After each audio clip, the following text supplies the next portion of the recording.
अंतरिक्ष में लॉन्च की मिसाइल 60 केजी की सैटेलाइट स्पेस में पहुंचाया, लेकिन इससे भड़क उठा है अमेरिका। जानेंगे ईरान ने ऐसा क्या किया है। वहीं स्क्रीन पर एक आर्टिकल देख सकते हैं, चाइना से जहां निकल रही हैं कंपनियां, वहीं जेपी मॉर्गन ने भारत को लेकर सबसे बड़ा खुलासा किया है। आने वाले समय में भारत के साथ क्या होने वाला है। जियोपॉलिटिक्स में बहुत कुछ चल रहा है, हमेशा की तरह जानने को मिलेगा बहुत कुछ। आइए जानते हैं इन खबरों को विस्तार से। ईरान ने देश के अर्धसैनिक बल रिवॉल्यूशनरी गार्ड की ओर से बनाए गए रॉकेट से शनिवार को एक सैटेलाइट लॉन्च किया। सरकारी मीडिया ने ये जानकारी दी। पश्चिमी देशों को आशंका है कि इससे ईरान को अपने बैलिस्टिक मिसाइल कार्यक्रम पर आगे बढ़ने में मदद मिल सकती है। ईरान ने बताया कि रॉकेट के जरिए उपग्रह को कक्षा में स्थापित करने वाला ये उसका दूसरा लॉन्च है। वैज्ञानिकों ने बाद में प्रक्षेपण की पुष्टि की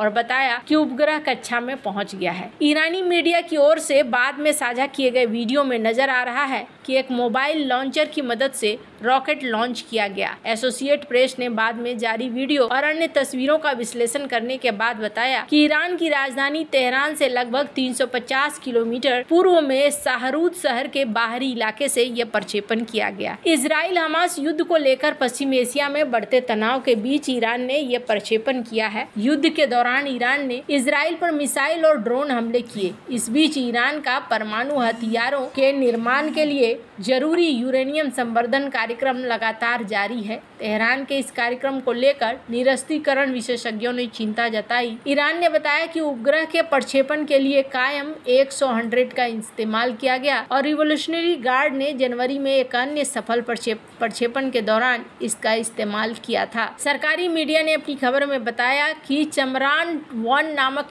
इस उपग्रह का वजन 60 केजी है और इसे कक्षा में स्थापित किया गया है। अमेरिकी विदेश मंत्रालय ने इस प्रक्षेपण के संबंध में कहा कि हमें लंबे समय से यही चिंता सता रही है कि ईरान के अंतरिक्ष प्रक्षेपण यान कार्यक्रम से लंबी मारक क्षमता वाली मिसाइल प्रणालियों का विस्तार करने में उसको मदद मिलेगी। ईरान को लेकर इनका क्या डर है, यह हमने आपको सुबह भी बताया था और ईरान के अब इस नए काम के वजह से इनका डर पक्का यकीन में बदलता जा रहा है। यही वजह है कि ये डर निकल कर सामने आ रहा है। जहां एक तरफ ये सीन चल रहा है, वहीं दूसरी तरफ चाइना की इकोनॉमी को लेकर एक बड़ी बुरी खबर है। हालांकि चाइना इस खबर को छिपाने की कोशिश कर रहा है, लेकिन निकल कर ये चीजें बाहर आ रही है। द फॉर्चून की इस खबर को देख सकते हैं। नई कंपनी जो अब चाइना में स्टार्ट होती थी, वो जो सिस्टम था वो बंद हो गया है। कहा जा रहा है कि बहुत सारी कंपनियां हैं जो निकल चुकी हैं और जो प्रॉफिट है वो नई कंपनियों का बहुत बुरा हाल है। प्रॉफिट यहाँ पर नई कंपनियां नहीं बना पा रही हैं। सोर्सेस कह रहे हैं कि अब तो वो समय चला गया, अब हम ऐसे जगह पे आ गए हैं जिस जगह पे सब कुछ रुक सा गया है। चाइना की इकोनॉमी में कोई आगे बढ़ोतरी होती हुई नहीं दिख रही है। वहीं बात करें भारत को लेकर, तो भारत को लेकर एक ऐसा खुलासा किया है जेपी मॉर्गन ने, जिस खुलासे के बाद ये कहा जा रहा है कि भारत को रोक पाना आसान नहीं होने वाला है। जेपी मॉर्गन ने पूरे तथ्यों के साथ एक रिपोर्ट सामने रखा है और इस रिपोर्ट में इन्होंने दिखाया है कि आखिरकार भारत को क्यों रोका नहीं जा सकता है। इसको ऐसे देखिए, जेपी मॉर्गन की साइट में ही सारा डिटेल इन्होंने अपनी वेबसाइट में दिया कि आने वाले समय में भारत के अंदर किस तरीके के बदलाव होने वाले हैं, वो आप ऐसे देख सकते हैं। जेपी मॉर्गन एक जानी मानी संस्था है। अगर ये कह रहे हैं तो इसका मतलब है कि बात में दम है। इन्होंने कहा कि जो लोग ये सोच रहे हैं कि भारत का मार्केट हो गया, अब इससे ज्यादा नहीं बढ़ेगा, वो एक बहुत बड़ी गलतफहमी में जा रहे हैं। इन्होंने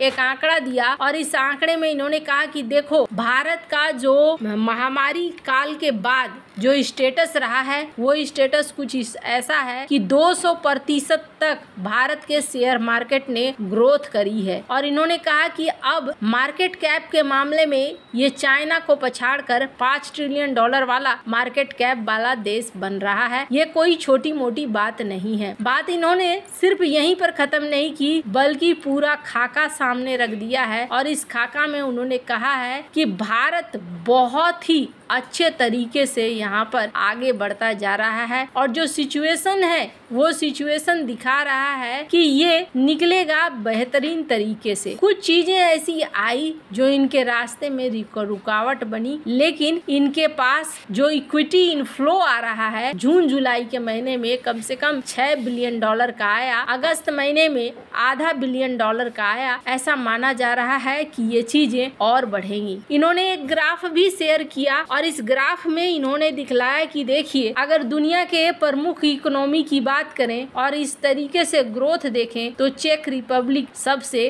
कम ग्रोथ वाला 2024 में भी दिखेगा, 2025 में भी दिखेगा। वहीं भारत की बात करें तो भारत 2024 में भी आपको टॉप में दिखेगा और 2025 में भी। और बड़े कमाल की बात है कि ये जो इन्होंने कंपैरिजन दिखलाया है, इसमें इन्होंने चाइना को भी दिखलाया है। चाइना यहाँ पर 5वें नंबर में दिख रहा है, यानी चाइना को लेकर इन्होंने साफ कर दिया है भारत का जीडीपी ग्रोथ यहाँ पर ज्यादा होगा। साथ ही साथ इन्होंने एक और ग्राफ शेयर किया है और इस ग्राफ में इन्होंने ये दिखलाया है कि भारत के अंदर 15 से 64 साल के उम्र के लोग कितने होंगे, उसकी संख्या भी इन्होंने बताया है। और यहाँ पर यंग जनरेशन आपको सबसे ज्यादा देखने को मिल रहा है। यंग जनरेशन की वजह से भारतीय इकोनॉमी मजबूत स्थिति में रहेगी। मैन्युफैक्चरिंग सेक्टर इसका हमेशा मजबूत रहेगा, क्योंकि काम करने वाले कामगारों की कमी नहीं होने वाली है। ये बात यहाँ पर स्पष्ट कर दी गई है। खैर, अब जहाँ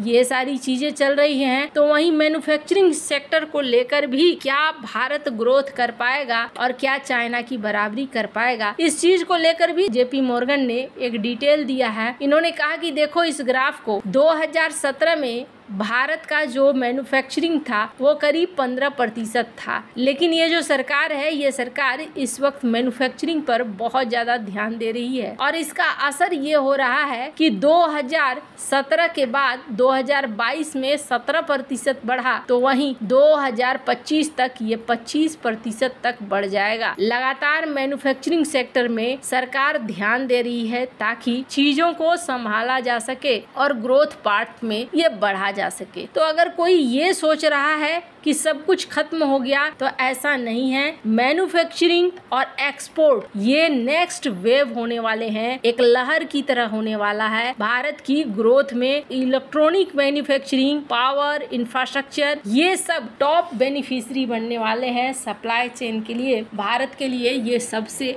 महत्वपूर्ण बनने वाले हैं। ये बात इन्होंने साफ करी। यानी कि चाइना जहाँ डूबता हुआ नजर आ रहा है, अगर आप जनसंख्या के मामला में देखें तो वहाँ पर भी वही हाल है, और अगर दूसरे राय पर देखें तो भी यहाँ इकोनॉमिक ग्रोथ पर भी ये बढ़ता हुआ ही दिख रहा है। वैसे आपको क्या लगता है, इन सब मामले में आपकी क्या राय है, कमेंट कर जरूर बताएं। जल्द मिलते हैं अगले वीडियो में नई खबर के साथ।